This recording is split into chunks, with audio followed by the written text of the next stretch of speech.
ചോറിലേക്കൊന്നും കൂട്ടാനില്ലാത്ത ദിവസങ്ങളിലും മടിയുള്ള ദിവസങ്ങളിലൊക്കെ മിനിറ്റുകൾക്കുള്ളിൽ അടിപൊളി ടേസ്റ്റിൽ ഉണ്ടാക്കിയെടുക്കാൻ പറ്റിയ ഈ ഒരു ഐറ്റം ഒരു പ്രാവശ്യമെങ്കിലും ഒന്ന് ട്രൈ ചെയ്ത് നോക്കണേ.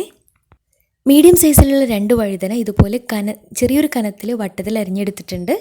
ഇനിയൊരു ബൗളിലേക്ക് 1 ടേബിൾ സ്പൂൺ മുളക് പൊടി, 1/4 ടീസ്പൂൺ മഞ്ഞൾപ്പൊടി, പാകത്തിന് ഉപ്പും ചേർത്ത് നന്നായിട്ട് മിക്സ് ആക്കിയിട്ട് അതിലേക്ക് കുറേശ്ശെയായിട്ട് വെള്ളം ഒഴിച്ചിട്ട് ഇതൊന്ന് മാരിനേറ്റ് ചെയ്തെടുക്കാം. ഇനിയൊരു പാനിലേക്ക് ഫ്രൈ ചെയ്യാൻ ആവശ്യമായിട്ടുള്ള വെളിച്ചെണ്ണ ഒഴിച്ചു കൊടുക്കാം. എണ്ണ ചൂടായിട്ട് വരുമ്പോൾ അതിലേക്ക് കുറച്ച് കറിവേപ്പില ഇട്ടതിന് ശേഷം അതിലേക്ക് വഴുതന ഓരോ പീസായിട്ട് ഇട്ടിട്ട് ഫ്രൈ ചെയ്തെടുക്കാം.